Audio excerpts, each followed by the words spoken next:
We're continuing with the Neal Shusterman series, and today's selection is The Schwa Was Here. Schwa, the faint vowel sound in many unstressed syllables in the English language. It is signified by the pronunciation and represented by the symbol e. For example, the e in overlook and the a in unforgettable, and the o in run-of-the-mill. It is the most common vowel sound in the English language. Chapter 1. Manny Bullpucky gets his sorry butt hurled off the Marine Park Bridge. I don't really remember when I first met the Schwa. He was just kind of always there, like the killer potholes on Avenue U or the Afghans barking out the windows above Crawley's restaurant. A whole truckload of 'em if you believe the rumors. Old Man Crawley, by the way, was a certifiable Looney Tune. A shut-in like Brooklyn's own Howard Hughes, almost as legendary as the lobster served up in his restaurant below. See, there was this staircase that went up from the restaurant to the residence on the second floor. But with each step, it got darker around you, so when you tried to climb it, you kept thinking you heard the horror audience behind you yelling, "No, don't go up the stairs!" Because who but a moron would go up to search for Old Man Crawley, who had fingernails like Ginsu knives that could dice, slice, and julienne you, then serve you up in like 14,000 plastic dog bowls.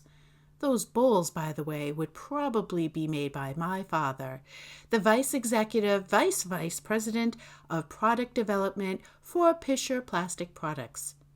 If you're a guy, I'm sure you already know their most famous product is that little plastic strainer at the bottom of urinals, and you probably still laugh every time you look down while taking a leak and see Pisher copywritten, written in happy bold letters, like maybe it was to remind you why you were standing there. But what was I talking about? Oh yeah, the Schwa. See, that was the whole point with the Schwa. You couldn't even think about him without losing track of your own thoughts. Like in your head, he was somehow becoming invisible. Okay, so like I said, I don't remember when I met him. Nobody does. But I can tell you the first time I remember actually noticing him. It was the day Manny Bullpucky jumped from the Marine Park Bridge. It was a Saturday, and my friends and I were bored as usual. I was hanging out with Howie Bogerton, whose one goal in life was to not have any goals in life, and Ira Goldfarb, who was a self-proclaimed cinematic genius. With the digital video camera his grandparents had gotten him for his bar mitzvah last year, Ira was determined to be Steven Spielberg by the time he got to high school. As for Manny Bullpucky, we kind of dragged him along with us to various places we went. We had to drag him around on account of he was a dummy. Not a dummy like Wendell Tigger, who had to repeat the 5th grade like 14,000 times, but a real dummy. More snooty people might call him a mannequin or even a prosthetic personage, because nobody calls things what they really are anymore. But to us normal people in Gertson Beach, Brooklyn, he was a dummy, plain and simple. As for his name, it came in the natural course of human events. Dad had brought him home from work one day. "Look at this guy," he says proudly, holding him up by the scruff of his neck. "He's made of a new, ultra-high-grade, lightweight plastic, completely unbreakable." My older brother Frank looks up from his dinner. "Bullpucky," he says, although I'm editing out the bad word here on account of my mother might read this, and I don't like the taste of soap. As soon as Frankie says it, Mom, without missing a beat, hauls off and whacks him on the head in her own special way, starting low and swinging up like a tennis player giving a ball top spin, just grazing the thin spot on his head that's probably going to be bald someday, probably from Mom slapping him there. "You watch your mouth," Mom says. Mout, not mouth. We got a problem here with the sound. It's not just us, it's all of Brooklyn, maybe Queens too. My English teacher says I drop vowels like a bad juggler, and I have an infuriating tense problem, whatever that meant. So anyway, if you put the problem and the vowel thing together, our family's Catholic instead of Catholic, and my name's Anthony instead of Anthony. Somehow, that got changed into Antsy when I was little, and they've called me Antsy ever since. It don't bother me no more. Used to, but you grow into your name. Anyway, Dad tosses me the dummy. "Here, take it," he says. "What are you giving that to me for?" "What do you think? I want you to break it." "I thought you said it was unbreakable." "Yeah, and you're the test. Capiche?" I smile, proud to figure in my father's product development job. This was the first time in recorded history that either of my parents had singled me out to do anything. "Do I get to break something?" my little sister Christina asks. "Yeah," says Dad. "Wait a few years and you'll be breaking hearts." Christina must have liked the sound of that because she flips open the journal that's practically glued to her hand and makes a note of it. So Howie, Ira, and me, we start doing unpleasant things to Manny that might break him. Ira loves this because he can get the whole thing on film. We rode our bikes down Flatbush Avenue to the Marine Park Bridge, which is no easy task considering I gotta carry Manny on my handlebars. God forbid Frankie, who just got his license, could give us a ride in the old Toyota he just got. No, he's too busy hanging out with all the other perfect people. But don't get me started on Frankie. We got to the bridge, and the three of us, not including Manny, worked out our game plan. "I should go down the rocks to film," Ira said. "I'll get a good view of him falling from there." "Nah," says Howie. "Let's go to the middle of the bridge. I want to see him hit the water." "If he hits the water," I remind them, "we won't get him back." Howie shrugs. "There's a lot of boats going by. Maybe we can time it so he hits a boat." "We still won't get him back," I said. "And we might sink the boat." "That'd look good on film," Ira said. Now, all this time, I got this creepy feeling like we're being watched. But then, of course, we are being watched. Everybody driving by has got to be wondering what we're doing standing with a dummy by the guardrail of the bridge. But this feeling is more than that. Anyway, I ignore the feeling because we had important business here. "We'll drop him onto the rocks," I told them. "Yeah," says Howie. "Maximum breakage potential." "Great, Howie. You stay up here on the bridge to push him over. Ira and me will go down and watch." We climbed down to the rocks and looked up to where Howie stood, holding Manny by the scruff of the neck. It's a pretty high drop. I didn't envy Manny. Still, that feeling of being watched just won't go away. "Should I push him or should I throw him?" Howie asks. "Do what comes naturally," I yell back. "I don't know," he says. "This is a very unnatural thing." "Rolling," says Ira. "And action!" Howie backs up for a second, and a moment later, Manny Bullpucky comes hurtling over the side of the bridge, arms and legs flailing like he's really alive, and he does a swan dive head first toward the rocks. Wham! He hits the jagged boulders, and it's all over for him. His bald head goes flying like a cannonball shot straight at me. I hit the deck, narrowly miss being decapitated, and when I get up again, a headless mannequin lies with his arms strewn on the rocks, just another casualty of the fast life. Howie comes running down from the bridge.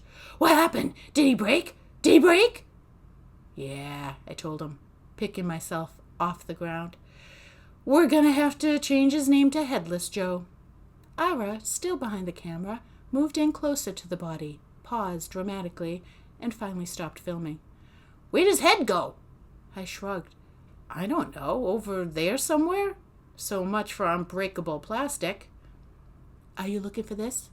I heard another voice say. The voice was scratchy, like a kid who's screamed a little too much. I turned, and I swear to you, the first thing I see is Manny's mannequin head floating in midair. I only see it for a split second, but it's the creepiest thing. Then in that split second, my brain does a quick retake, and I see that there's a kid holding the head under his armpit.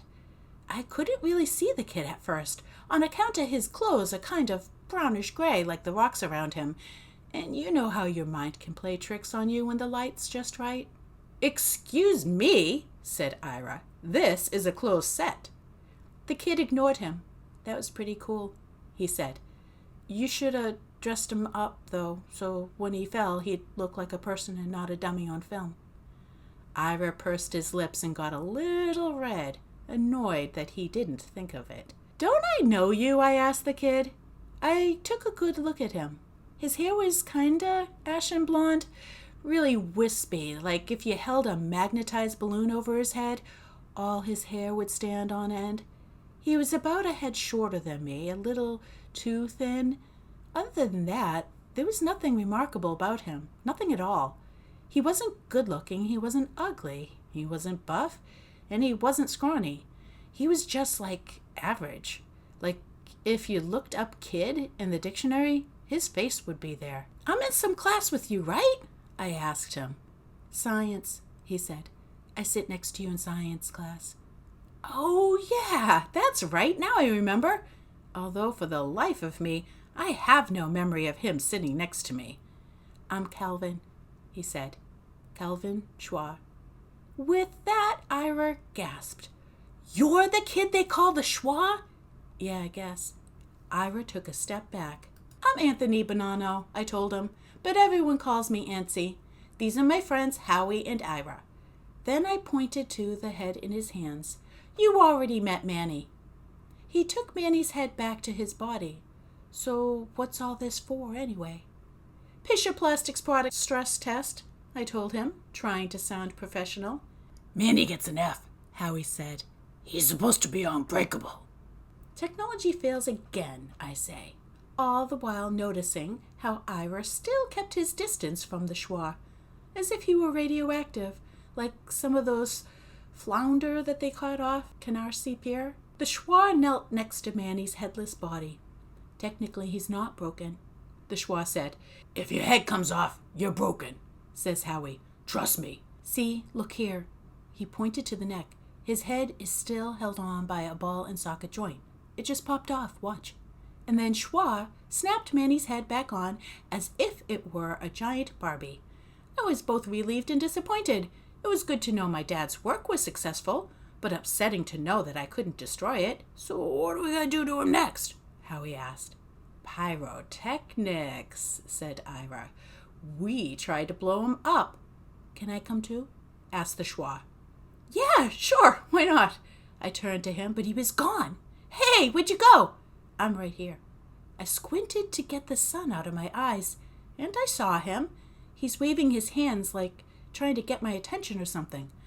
"I don't know," said Ira. "You know what they say about too many cooks?" "Know what?" asks Howie. "You know, too many cooks stink up the kitchen." Howie still looks confused. "What, don't these cooks know from deodorant?" "It's an expression, Howie," I explained. Howie, you gotta understand, ain't dumb. He just doesn't think out of the box. Of course, if I ever told him that, he'd wonder what box I was talking about. He's the kind of guy who's hardwired to take everything literally, which is why he's so good at math and science. But when it comes to anything creative, he tanks. He's about as creative as a barcode. Even when he was little, he would do real good at coloring when there were nice thick black lines in the coloring book. But give him some crayons and a blank page, and his forehead would start to bleed. So, anyways, by a 2-to-1 vote, the Schwa is allowed to join us in our next attempt to bust Manny. Ira voted no, but he wouldn't look at any of us when he did. "So, what's up with you?" I asked him. "It's my opinion. I got a right to an opinion." Okay, don't get so touchy." With Ira suddenly unsociable, the Schwa decided to leave rather than make any further waves. "See you in science," he said. Only after he's gone does Ira pull me aside and say, "I wish I would have gotten that on film." "Gotten what on film?" "Remember a second ago when you asked the Schwa where he went and he had practically had to jump up and down to get your attention?" "Yeah, he was standing right in front of you all along." I waved my hand like I'm shooing away a fly.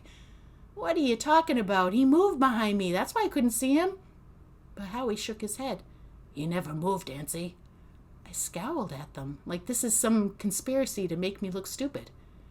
"And I've heard things about him, too," Ira said. "Crazy stuff." "Such as?" Ira came in close so I could smell last night's garlic whatever on his breath. "His eyes," Ira whispered. "They say his eyes change color to match the sky. They say his shoes are always the same color as the ground. They say if you stare at him long enough, you can read what's written on the wall behind him." "That's called persistence of vision," Howie says, reminding us that behind his veil of idiocy is a keen analytical mind. "That's when your brain fills in the gaps of what you think it ought to be there." "He's not a gap," I reminded him. "He's a kid." "He's a freak," says Ira. 10-foot pole material. Well, I didn't know about Howie and Ira, but I've spent enough of my life keeping weird things at 10-foot pole distance. If any of this is true, I told them, there are ways of finding out. And thus begins their experiments on poor Schwa. You gotta find out. It's an adorable book. There's a mystery and it's very tense. It's very lovable. It's just so good. So until later.